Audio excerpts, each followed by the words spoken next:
Olá, pessoal, tudo bem com vocês? Espero que esteja tudo jóia e que vocês estejam estudando direitinho aí de casa, tá? Então, conforme nós combinamos, eu estou trazendo aqui essa aula gravada sobre a equação do segundo grau para que vocês possam assisti-la, reassisti-la, fazer essas anotações com uma tranquilidade maior em casa, tá? Elencar as possíveis dúvidas e que isso possa contribuir melhor aí com relação aos estudos de vocês.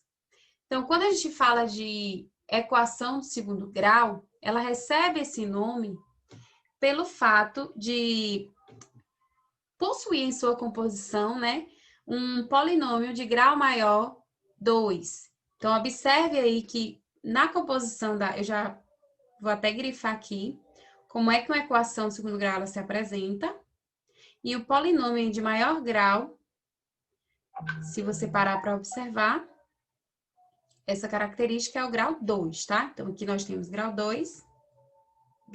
Então, a primeira coisa é analisar quais equações se tratam de equações de segundo grau, ok? A segunda coisa que a gente tem que observar é relacionada aos seus coeficientes. Então, o que são coeficientes?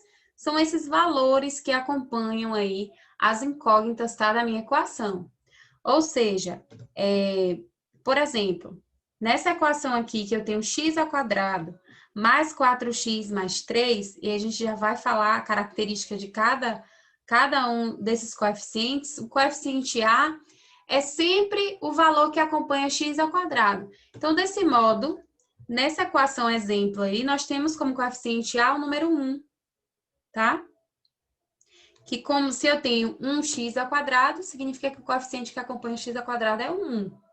Da mesma forma que para o coeficiente B, a gente atribui a característica de ser aquele número que acompanha a incógnita x, de grau 1, né, nesse caso. Então, seria o número 4 aí, que representa o coeficiente B. E o coeficiente C é essa variável que a gente chama de independente. Ela não acompanha nenhuma das incógnitas, nem o x ao quadrado e nem o x. Nesse caso aí, nós temos como coeficiente C o número 3. No segundo exemplo aí, nós temos 7x menos 1 sobre 2x ao quadrado. Quem seria, nesse caso, o meu coeficiente A? E aí, a gente tem que ficar atento para observar. Para não colocar assim, olhar de cara e achar que o 7 é o coeficiente A porque ele está aparecendo aí em primeiro plano. Não, porque o coeficiente A, repetindo, ele possui a característica de acompanhar o x ao quadrado.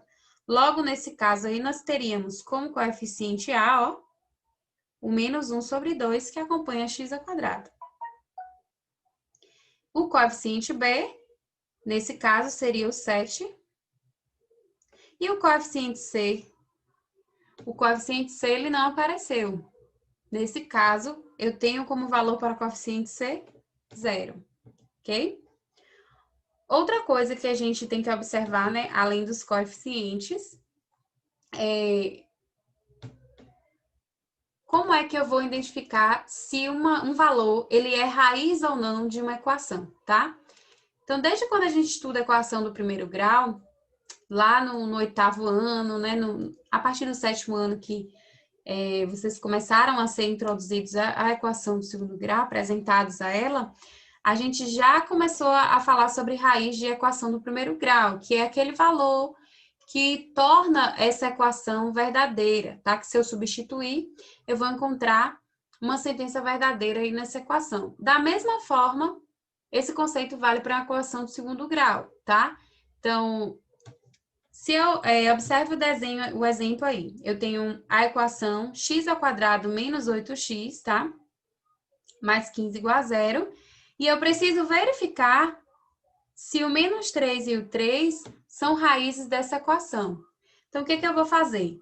Eu vou substituir cada valor aí, tá? Nessa equação, para verificar se nós vamos obter uma sentença verdadeira. Então, ou seja, no lugar de x ali, eu vou substituir, vamos começar pelo menos 3, tá? Então, verificando aqui o menos 3, eu vou substituir aqui, então, no lugar de x eu vou colocar menos 3 elevado ao quadrado, Menos 8 vezes menos 3, tá? Tô substituindo. Mais 15 igual a zero. Menos 3 ao quadrado vai ser 9. Menos com menos daqui, menos 8 com menos 3 vai dar mais. 8 vezes 3, 24. Mais 15 igual a zero. E aí, eu tenho 9 mais 24, né? 33, mais 15, vai resultar em 48 igual a zero. E aí, a gente analisa essa sentença aí que eu obtive, ao substituir menos 3 na equação, é uma sentença verdadeira? Não. Nós chegamos a uma sentença falsa. Logo, se eu tenho uma sentença falsa, a gente conclui que o menos 3, tá? Não é raiz dessa equação. Da mesma forma, agora, nós vamos verificar para o 3. Substituindo agora o 3, tá? Nessa equação. O que eu vou obter aí? Deixa eu ver se eu consigo uma cor. O que eu vou obter aí? X igual a 3. 3 ao quadrado, menos 8 vezes 3, mais 15, igual a zero. 9, menos 24, mais 15, igual a zero. Ficaremos com menos 15 igual... Opa! Menos 15 mais 15 igual a zero.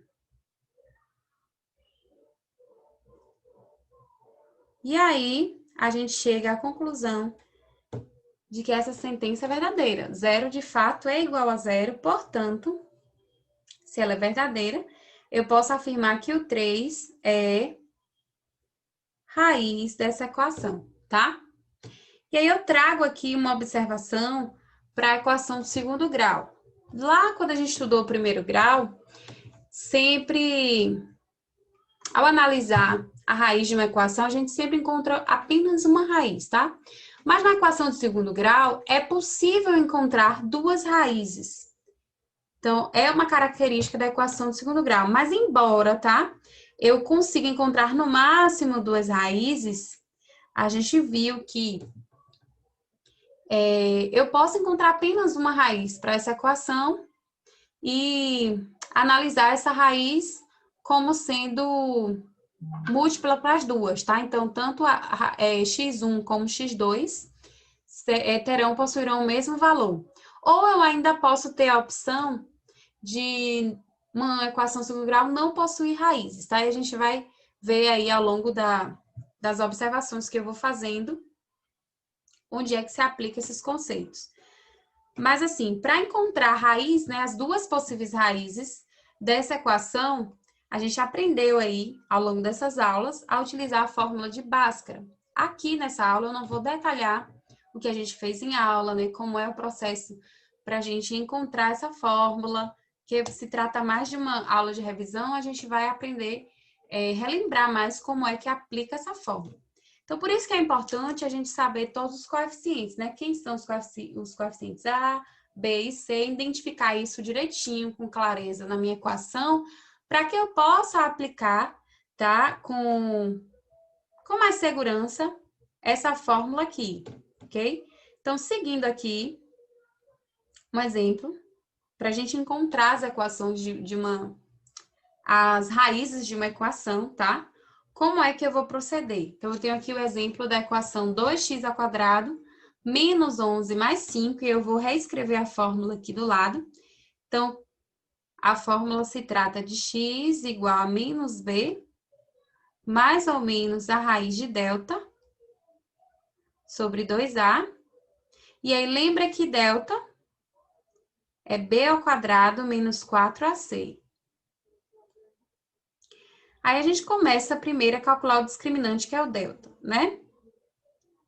Antes de calcular o delta, a gente vai definir aqui direitinho, tá?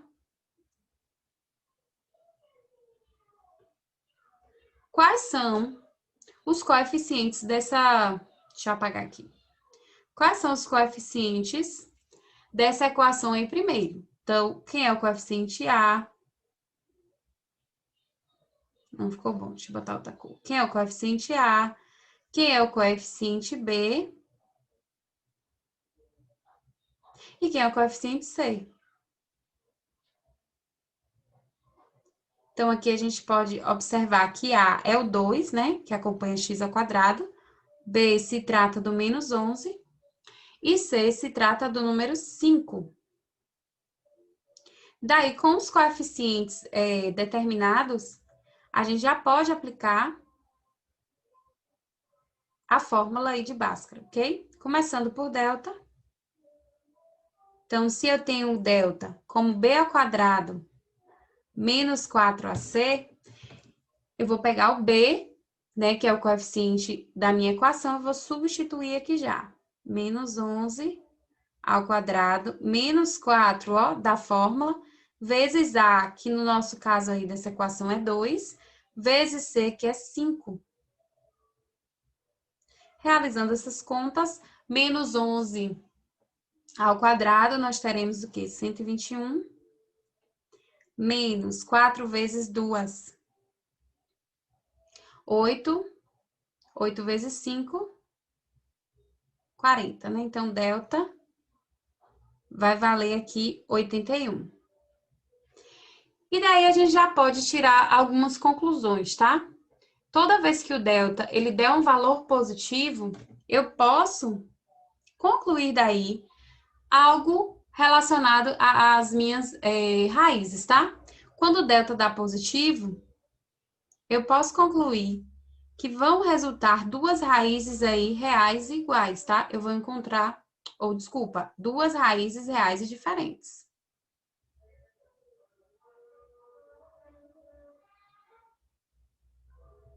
E diferentes, tá?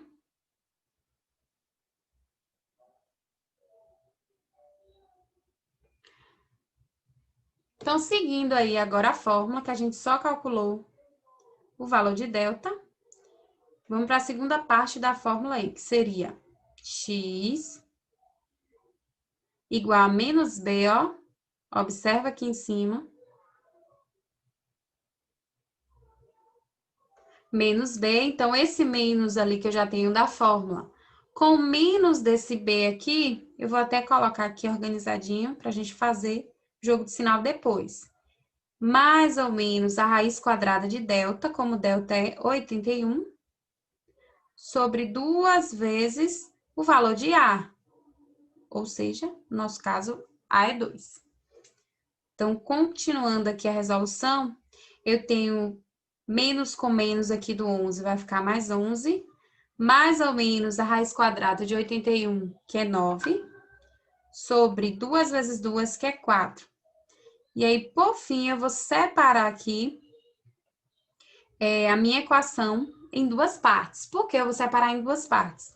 Observe que eu tenho aqui que considerar a parte em que a raiz é positiva e a outra parte em que a raiz é negativa. E aí, em aula, a gente já dialogou sobre isso, né? Por que eu preciso considerar, de acordo com a fórmula de Bhaskara, dois valores, um positivo e um negativo? Porque, de acordo com a propriedade de potência, né? Quando eu tenho um número negativo elevado ao quadrado e um número positivo, esse mesmo número, por exemplo, o 4, ele resulta de 2 ao quadrado, positivo. Mas o 4, ele também resulta de menos 2 ao quadrado. Então, observe que o resultado 4, ele admite as duas soluções elevadas ao quadrado, tanto o positivo quanto o negativo. Então, por isso que eu preciso considerar essas duas raízes aí, ok? Então, aqui separando, a gente vai chamar de x', a parte positiva. Então, eu vou ficar com 11 mais 9 dividido por 2. E eu vou chamar de x duas linhas, a parte negativa. Vou ficar com 11 menos 9 dividido por 2. Aí, eu terei 20 dividido por 2. Uma das raízes vale 10. E a outra raiz aqui, 2 dividido por 2, a outra raiz vale 1. Então, eu tenho aqui as minhas duas soluções aí, tá? Para raízes dessa equação, ok? Então, vamos só mais um exemplinho aqui, o exemplo 2. que a gente possa compreender melhor, tá? Então, aqui, da mesma forma, eu vou determinar quem são os coeficientes, né? O coeficiente A é 2, o coeficiente B, é 4 e o coeficiente C também é 4. Substituindo isso para encontrar o valor de delta, ficaremos com 4 ao quadrado menos 4 vezes 2 vezes 4. O que eu estou fazendo aqui? Calculando direto aqui já o delta, que é a fórmula de Bhaskara, mas eu vou colocar aqui em cima para a gente lembrar o que está fazendo. B ao quadrado menos 4AC. Substituindo, tá? Cada coeficiente aqui em seu devido lugar. Terminando aqui de realizar as continhas, eu fico com 16 menos 4 vezes 2, né? 8 vezes 4 dá 36, né? Então, observe aqui um detalhe. Nesse caso aqui, gente, meu delta deu negativo. Quando o delta dá negativo, então por isso que eu trouxe esse segundo exemplo, a gente não precisa calcular o restante da fórmula. Por quê? Porque nós estamos trabalhando dentro do conjunto dos reais. E delta dando negativo, eu chego à seguinte conclusão, de que se eu for calcular a partir da fórmula de Bhaskara, eu vou ficar com uma raiz quadrada de um número negativo. E isso não é aceitável dentro do conjunto dos números reais, tá?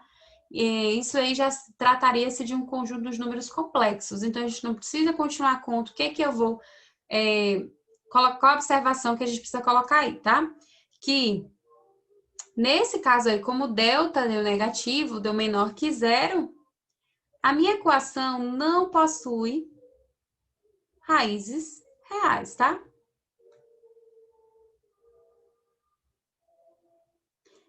Ela vai possuir um outro tipo de raiz lá nos números complexos, que é um assunto que a gente ainda não estudou. Vocês vão provavelmente ter acesso lá no segundo ano do ensino médio.